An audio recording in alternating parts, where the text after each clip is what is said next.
Assalamualaikum warahmatullahi wabarakatuh. Alhamdulillahirobbilalamin. Wassalatu wassalam ala murid dunya waddin wa ala alihi wassohbihi ajmain. Amma ba'd. Pertama-tama, yang saya hormati Bapak Nandang selaku dosen Pendidikan Agama Islam dan Budi Pekerti. Izinkan saya terlebih dahulu untuk memperkenalkan diri.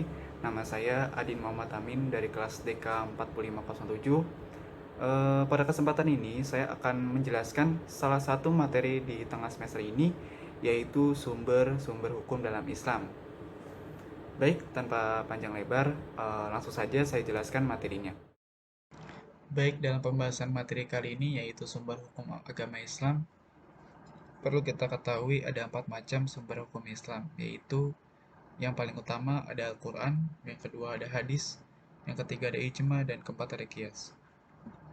Yang pertama, Al-Quran sebagai sumber hukum Islam yang paling utama, itu merupakan sebuah kitab suci yang dimiliki oleh umat muslim yang diturunkan kepada Nabi Muhammad SAW melalui malaikat Jibril.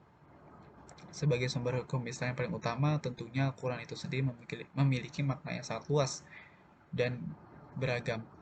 Jadi bisa saya sebutkan seperti tentang akidah, ibadah, hukum agama, kisah-kisah Nabi yang bisa menjadikan acuan dalam hidup kita, dan juga Al-Quran sebagai pedoman hidup. Sebagai sumber hukum yang paling utama juga dijelaskan dalam Quran Surat An-Nisa ayat 59. A'udzubillahiminasyaitonirrajim. Bismillahirrahmanirrahim. Ya ayyuhallazina amanu atiullaha wa atiur rasula wa ulil amri minkum. Fa in tanaza'tum fi syai'in farudduhu ilallahi wa rasuli in kuntum tu'minuna billahi wal yaumil akhir. Zalika khairu wa ahsanu ta'wila. Shadaqallahul azim. Dari ayat yang sudah saya sebutkan sebelumnya, itu memiliki arti bahwa wahai orang-orang yang beriman, taatilah Allah dan taatilah Rasul, dan juga taatilah ulil amri sebagai pemegang kekuasaan di antara kamu. Kemudian jika kamu berbeda pendapat tentang sesuatu, maka kembalikanlah kepada Allah, yaitu Al-Quran, dan Rasulullah, yaitu sunnahnya. Jika kamu beriman kepada Allah dan hari kemudian, yang demikian itu lebih utama bagimu dan lebih baik akibatnya. Kemudian untuk sumber hukum Islam yang kedua, yaitu ada hadis. Hadis itu sendiri merupakan segala perkataan, perbuatan, dan ketetapan yang bersumber dari Rasulullah Shallallahu Alaihi Wasallam. Maksudnya itu sendiri, jadi pada zaman Nabi itu apapun yang diucapkan atau diperbuat atau yang dilakukan oleh Nabi itu bisa dikatakan menjadi sebuah hadis atau tuntutan hidup. Dan juga hadis ini sendiri memiliki fungsi yaitu sebagai memperjelas isi Al-Quran dan pembuat hukum baru yang belum ada dalam Al-Quran. Maksudnya itu, jadi kan seiring perkembangan zaman itu kan masalah itu semakin kompleks dan semakin banyak.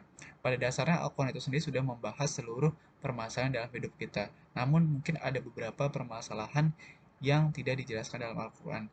Nah, jadi ini adalah solusinya, yaitu hadis sebagai pembuat masalah baru yang terjadi di kehidupan kita. Kemudian yang ketiga, ada ijma. Ijma itu sendiri merupakan arti kata dari kesepakatan, yang maksudnya itu adalah salah satu metode dalam menetapkan hukum atas segala permasalahan yang tidak ada dalam Al-Quran dan Sunnah. Nah, fungsinya itu sendiri yaitu menyatukan perbedaan pendapat melalui kesepakatan bersama dan menjamin kepastian tafsir Al-Quran. Jadi, dalam menyelesaikan permasalahan baru itu kan pastinya membutuhkan musyawarah mufakat. Jadi dari musyawarah itu kan terdapat berbagai argumen dari para ulama atau mustajid. Nah, jadi ijma itu adalah fungsinya, yaitu mencari kesimpulan dari berbagai argumen itu. Ijma itu sendiri terbagi atas dua jenis. Yang pertama ada ijma syarih, yaitu di mana para ulama mengemukakan pendapatnya, baik secara lisan atau tertulis, mengenai persetujuan pendapat yang dikemukakan oleh ulama lain.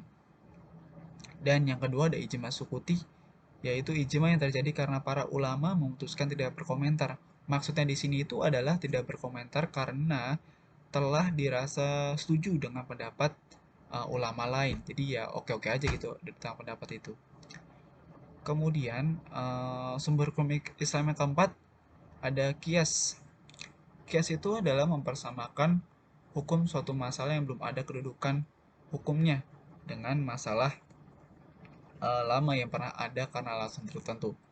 Nah, kemudian dalam menggunakan hukum kias itu ada beberapa rukun-rukunnya. Yang pertama ada asal atau makis alai, yang artinya itu adalah hukum itu sudah jelas dan didasarkan atas nas yang jelas. Nah, contohnya itu yang bisa kita ketahui adalah dalam minuman khamr atau yang mengandung alkohol. Karena pada waktu pada waktu turunnya itu sudah ada ayat yang menjelaskan bahaya bahaya atau haramnya khamar tersebut. Kemudian ada furu, yaitu masalah yang tidak ditemukan nas hukumnya di dalam Al-Quran atau sunnah secara eksplisit.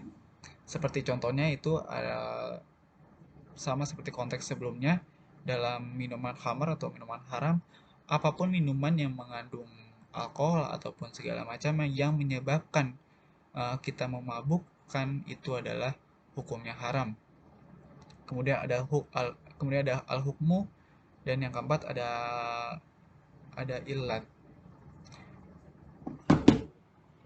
Mungkin sekiranya itu saja materi yang saya dapat sampaikan, kurang lebihnya mohon maaf. Dan apabila terdapat kesalahan dalam pengucapan bahasa atau materi yang saya jelaskan masih dirasa kurang, mohon maaf yang sebesar-besarnya. Terima kasih. Wassalamualaikum warahmatullahi wabarakatuh.